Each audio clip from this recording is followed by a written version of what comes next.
Hello everyone. तो इस video में हम लोग देखने वाले कि कैसे हम लोग एक सिंपल साइड बार डिज़ाइन कर सकते हैं using HTML, CSS and JavaScript. तो यहाँ पे मैं डिज़ाइन करने के लिए कोड पेन एडिटर यूज़ कर रहा हूँ। तो ये एक ऑनलाइन आईडी है। तो ये सेम कोड जो मैं लिख रहा हूँ आप नोटपैड और सबलाइम टेक्स्ट आइटम यूज़ करके आप अपनी लोकल मशीनों पर लिख के रन कर सकते हैं। तो यहाँ पर मैं जो साइड बार बनाने वाला उसका स्ट्रक्चर मैं HTML में लिखूँगा, उसको CSS से डिज़ाइन दूंगा और टॉगल साइड बार ऑन और ऑफ करने की फंक्शनलिटी मैं जावास्क्रिप्ट में लिखने वाला हूँ। तो स्टार्ट करते हैं HTML के साथ। तो यहाँ पे फर्स्ट डिव एलिमेंट बनाऊंगा और उसको मैं आईडी देता हूँ साइड बार का। तो ये साइड बार का सबसे मेन एलिमेंट होगा, इसके अंदर जो भी कंपोनेंट्स होंगे साइड बार के वो हम लोग इसके अंदर ऐड करने वाले। तो यहाँ के अंदर इसके अंदर दो मेन कंपोनेंट्स होने वाले। तो फर्स्ट है साइड बार को ऑन और ऑफ करने वाला या फिर साइड बार को शो और हाइड करने वाला बटन। तो यहाँ पे मैं देता हूँ साइड बार टॉगल बटन। तो यहाँ पे मैंने एक डिव एलिमेंट क्रिएट किया और उसको मैंने आईडी दिया साइड बार टॉगल बटन। तो ये मेरा हैमबर्गर मेन्यू होने वाला है। तो हैमबर्गर मेन्यू के अंदर आपको पता रहेगा कि 3 बार्स होते हैं। तो वो 3 बार में स्पैन टैग को यूज़ करके डिज़ाइन करूँगा। तो यहाँ पे मैं 3 स्पैन टैग बना दिए। तो हर एक स्पैन टैग इंडिविजुअल बार को रिप्रेजेंट करेगा। तो ये हो गया मेरा टॉगल बटन। तो इसके अलावा साइड बार के जो लिंक्स होंगे वो मैं एक और डिव टैग क्रिएट करूँगा और उसको मैं क्लास दूंगा लिंक्स का। तो जो भी साइड बार के लिंक्स होंगे वो मैं इस डिव टैग के अंदर ऐड करूँगा। तो यहाँ पे मैं एग्जांपल के लिए 4 लिंक्स ऐड कर रहा हूँ। तो ये सब डमी लिंक्स है। तो आपके जो ओरिजिनल लिंक्स होंगे वो आप इसके अंदर ऐड कर सकोगे। तो ये होम हो गया, एक डैशबोर्ड बना दिया, एक अबाउट बना दिया और एक कॉन्टैक्ट बना दिया। तो ऐसे मैंने 4 लिंक्स ऐड किए। आप जितने भी चाहिए उतने लिंक्स इस डिव टैग के अंदर ऐड कर सकते हैं। तो ये हो गया मेरा बेसिक HTML मार्कअप, जिसकी मदद से मैंने एक सिंपल सा साइड बार बनाया है। तो इसको हम लोग CSS से डिज़ाइन कर लेते हैं थोड़ा बहुत। तो यहाँ पे मैं CSS ओपन करता हूँ। तो फर्स्ट मैं साइड बार को सिलेक्ट करता हूँ। तो उसको मैंने आईडी दिया था, तो इसलिए मैंने हैश लिखा है। तो सबसे पहले हम लोग इसका पोजीशन चेंज करते हैं। तो पोजीशन में रख रहा हूँ फिक्स्ड। तो पोजीशन फिक्स्ड मैंने इसीलिए रखा है ताकि हम लोग का जो साइड बार है ये हमेशा कोई भी कंटेंट रहेगा अगर वेबसाइट के तो उसके ऊपर रहेगा। और हम लोग साइड बार को मूव भी करना चाहते हैं, इसलिए यहाँ पे मैंने पोजीशन फिक्स्ड दिया है। तो साइड बार का इनिशियल जो पोजीशन है उसका टॉप 0 पिक्सल रख रहा हूँ मैं और लेफ़्ट 0 पिक्सल रख रहा हूँ। तो टॉप यहाँ पे 0 और लेफ़्ट भी यहाँ पे 0। तो साइड बार यहाँ से स्टार्ट होगा। इसको हम लोग विड्थ दे देते हैं। तो विड्थ दे रहा हूँ मैं 200 पिक्सल और हाइट जो दे रहा हूँ मैं 100% दे रहा हूँ। तो बॉडी का मतलब जितना भी हाइट होगा वो पूरा हाइट कवर कर लेगा और विड्थ जो 200 पिक्सल रहेगा। इसको मैं बैकग्राउंड देता हूँ ताकि आप लोग देख सकेंगे। तो इसको मैं ब्लैक बैकग्राउंड दे रहा हूँ। तो देखो 100% इसका हाइट है और 200 पिक्सल का इसका विड्थ है। तो ऐसा हम लोग ने एक सिंपल सा साइड बार बना दिया है। अब इसके अंदर के एलिमेंट्स को हम लोग डिज़ाइन करते हैं। तो सबसे पहले मैं लिंक्स को डिज़ाइन करता हूँ। तो यहाँ पे मैं ले लिया साइड बार, उसके अंदर थे लिंक्स और उसके अंदर था एंकर टैग। तो फर्स्ट हम लोग इसको डिस्प्ले ब्लॉक करते हैं। तो डिस्प्ले ब्लॉक करने के बाद हर एक लिंक न्यू लाइन पे आ जाएगा। फिर इसको हम लोग थोड़ा पैडिंग देते हैं ताकि ये सेपरेटेड लगे। तो 10 पिक्सल का पैडिंग दे दिया। अब इसका कलर चेंज करते हैं। तो कलर में वाइट कर देता हूँ और फिर इसका जो टेक्स्ट डेकोरेशन है ये अंडरस्कोर है, इसको हटा देते हैं। तो यहाँ पे रखता हूँ टेक्स्ट डेकोरेशन नन। फिर इसका फॉन्ट फैमिली चेंज कर देता हूँ। फॉन्ट फैमिली हम लोग रख देते हैं रेलवे और सैंस सेरिफ। और सेपरेट करने के लिए यहाँ पे मैं बॉर्डर बॉटम लगा देता हूँ।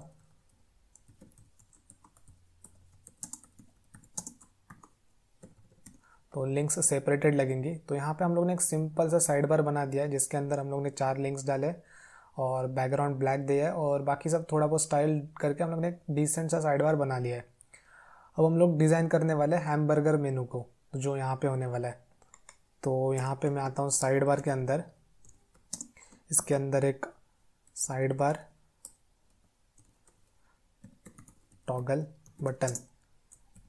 तो इसको हम लोग पोजीशन एब्सोल्यूट देंगे। तो क्यों दे रहा हूँ पोजीशन एब्सोल्यूट मैं बताता हूँ आपको।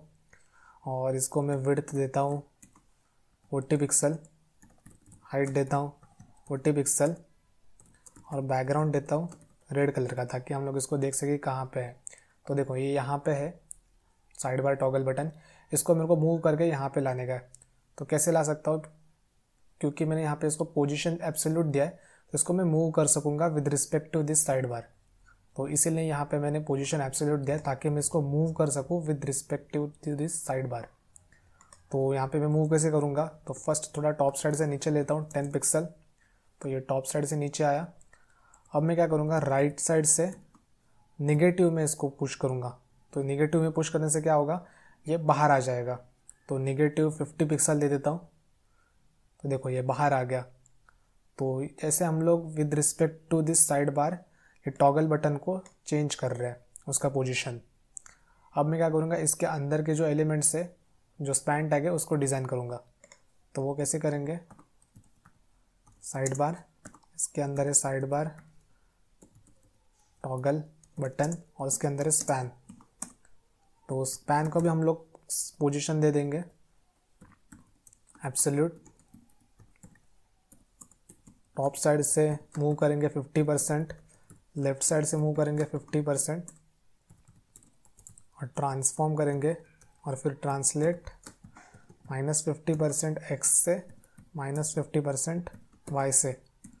तो ये स्टाइल्स मैंने क्यों दिया है, तो इसके अंदर के जो स्पैन है इसको मैंने सेंटर में लाया है। तो इसको मैं अगर मैं विड्थ और हाइट दे दूंगा तो आपको पता चलेगा। विड्थ 100% दे दिया मैंने, हाइट 5 पिक्सल दिया और बैकग्राउंड देता हूँ ब्लैक कलर का। तो जैसे कि आप देख पा रहे तीनों जो स्पैन टैग है वो सेंटर में आ गए। तीनों का विड्थ 100% है और हाइट 5 पिक्सल है।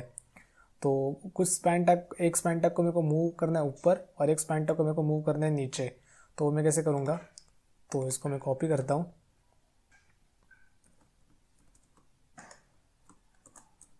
तो फर्स्ट स्पैन टैग को हम लोग सिलेक्ट करेंगे। तो यहाँ पे मैं लिखूँगा nth चाइल्ड 1। तो जो फर्स्ट स्पैन टैग है उसको हम लोग ने सिलेक्ट किया। तो कैसे सिलेक्ट किया, nth चाइल्ड 1 से। तो इसको मैं मूव करूँगा। अगर मैंने टॉप 10% दिया तो देखो टॉप साइड में चला गया ये। तो ऐसे मेरे को थर्ड स्पैन टैग को भी नीचे खींचना है। तो मैं क्या करूँगा, थर्ड स्पैन टैग को सिलेक्ट किया और टॉप 90% दे दिया। तो देखो मेरा एक सिंपल सा हैमबर्गर मेन्यू बन गया यहाँ पे। तो अब मैं क्या करता हूँ, अब मैं इसमें से रेड कलर हटा देता हूँ बैकग्राउंड का। तो रेड कलर हटा दिया और इसके ऊपर मैं रखता हूँ कर्सर पॉइंटर। तो इसको अगर मैं हवर करूँ तो यहाँ पे मेरे को कर्सर पॉइंटर देखने को मिल रहा है, एक बटन जैसी फील दे रहा है। तो अब मेरे को क्या करना है, इसके ऊपर अगर क्लिक करूँ तो साइड बार ऑन होना चाहिए और ऑफ होना चाहिए, मतलब टॉगल शो और हाइड होना चाहिए। तो वो हम लोग कैसे अचीव करने वाले हैं, तो यहाँ पे हम लोग सिंपली क्या करेंगे, ये जो लेफ़्ट प्रॉपर्टी है इसको चेंज करेंगे। तो साइड बार का एक्चुअल विड्थ कितना है यहाँ पे 200 पिक्सल। तो अगर मैं साइड बार को लेफ़्ट साइड में लेके जाऊँ -200 पिक्सल तो साइड बार दिखेगा नहीं मेरे को, क्योंकि साइड बार निगेटिव में चला गया है। अगर इसको मैं 100 दे दूँ तो आपको पता चलेगा। तो देखो आधा ही साइड बार दिख रहा है। अगर मैं पूरा 200 कर दूँ माइनस तो वो साइड बार दिखेगा नहीं। और इसके ऊपर अगर मैं क्लिक करूँगा तो मैं लेफ़्ट प्रॉपर्टी को चेंज करके 0 पिक्सल कर दूँगा। तो 0 पिक्सल कर दूँगा तो क्या होगा, साइड बार शो होगा। तो ऐसे हम लोग साइड बार को ऑन और ऑफ या फिर शो या फिर हाइड करने वाले हैं। तो इनिशियली क्या करूँगा, मैं साइड बार को हाइड रखूँगा। तो ऐसे मैंने कर दिया। और यहाँ पे हम लोग क्या करेंगे, साइड बार के ऊपर एक क्लास रखेंगे एक्टिव। और जब भी साइड बार के ऊपर एक्टिव क्लास होगा तो हम लोग उसका लेफ़्ट प्रॉपर्टी चेंज कर देंगे। तो लेफ़्ट कर दूंगा मैं 0 पिक्सल। तो इनिशियली साइड बार क्या रहेगा, विजिबल नहीं रहेगा, मतलब हाइड रहेगा। और जब भी हम लोग साइड बार के ऊपर एक्टिव क्लास लगाएंगे तो साइड बार शो हो जाएगा। तो साइड बार के ऊपर अगर से हम फिर से अगर एक्टिव क्लास हटा दे तो साइड बार फिर से हाइड हो जाएगा। तो इससे हम लोग टॉगल फीचर ऐड करने वाले हैं। तो अभी मेरे को सिंपली क्या करना है, इसके ऊपर क्लिक लिसनर लगाना है। तो उसके लिए मैं जाता हूँ जावास्क्रिप्ट में और यहाँ पे मैं सिलेक्ट करता हूँ इस टॉगल बटन को। तो मैं लिखता हूँ document dot gate element by ID side bar toggle button. तो मैंने इस एलिमेंट को सिलेक्ट किया। अब इसके ऊपर मेरे को लगाना है इवेंट लिसनर। तो ऐड इवेंट लिसनर। तो कौन सा इवेंट है, तो है क्लिक इवेंट। और क्लिक करने के बाद कौन सा फंक्शन रन होना चाहिए वो हम लोग यहाँ पे स्पेसिफाई कर रहे हैं। तो जैसे इसके ऊपर क्लिक होता है तो मेरे को साइड बार के ऊपर क्लास ऐड और रिमूव करना है। तो यहाँ पे मैं लिखता हूँ document dot gate element by ID side bar dot class list dot toggle active. तो जैसे ही मैं इस एलिमेंट के ऊपर क्लिक करता हूँ तो क्या होगा, साइड बार के जो एलिमेंट है उसके जो क्लास लिस्ट है उसके ऊपर एक्टिव क्लास टॉगल होगा। तो एक्टिव क्लास टॉगल होगा, इसका मतलब क्या है, अगर इस एलिमेंट के ऊपर क्लास एक्टिव असाइन नहीं है तो एक्टिव क्लास असाइन हो जाएगा, और अगर ऑलरेडी असाइन है एक्टिव क्लास तो एक्टिव क्लास रिमूव हो जाएगा। तो दोनों ऐड और ऑन और ऑफ करने की फंक्शनलिटी, मतलब टॉगल करने की फंक्शनलिटी हम लोग ऐसे अचीव कर सकते हैं। तो फर्स्ट इसको हम लोग ट्राई करके देखते हैं। तो ऐसे क्लिक किया तो शो हो गया, क्लिक किया तो हाइड हो गया, पर इसके अंदर कोई स्मूथनेस नहीं है। तो हम लोग स्मूथनेस सिंपली ऐड कर सकते हैं ट्रांजिशन कोड लिख के। तो यहाँ पे मैं लिखता हूँ ट्रांजिशन। तो कौन से प्रॉपर्टी के ऊपर ट्रांजिशन लगाना है, तो लेफ्ट प्रॉपर्टी। तो यहाँ पे लेफ्ट प्रॉपर्टी चेंज हो रहा है, कितने टाइम का ट्रांजिशन होगा, तो 500 मिलीसेकंड, और इफेक्ट क्या है तो लीनियर। तो इसको हम लोग रन करके देखते हैं। तो जैसे कि आप देख पा रहे हैं सिंपली साइड बार ओपन हो रहा है, फिर से क्लिक करने का सिंपली साइड बार क्लोज हो रहा है। तो ऐसे हम लोग एक सिंपल साइड बार डिज़ाइन कर लिए using HTML, CSS and JavaScript. तो आप कुछ जो भी प्रॉपर्टीज़ आपको पता है उसको आप ऐड करके साइड बार को और अच्छा बना सकते हैं। और ये जैसे क्लिक होता है इसके ऊपर तो आप क्लोज बटन भी बना सकते हैं, जो भी चाहिए आपको वैसे आप डिज़ाइन कर सकते हैं। तो आई होप आपको वीडियो अच्छे से समझ में आ गया रहेगा। तो अगर आपको वीडियो अच्छा लगा रहेगा तो लाइक करो, शेयर करो, सब्सक्राइब करो। Thank you.